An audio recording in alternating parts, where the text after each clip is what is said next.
तो दोस्तों आईफोन और पटाखे का रिएक्शन देखकर चौंक जाओगे। आईफोन 14 प्रो के बगल में पटाखे को जला दिया जाए तो क्या होगा? क्या आईफोन बच पाएगा या नहीं? तो दोस्तों आज देखेंगे कि कितना मजबूत होता है आईफोन।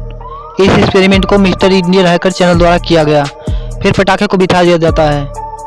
तो दोस्तों जब तक बिछा रहे हैं तब तक आप चैनल को सब्सक्राइब कर दीजिए।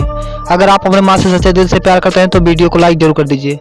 फिर पटाखे को जलाया गया तो दोस्तों आईफोन का डिस्प्ले थोड़ा डैमेज हो गया। आईफोन को जब ठंडा किया गया तो आईफोन चल रहा था।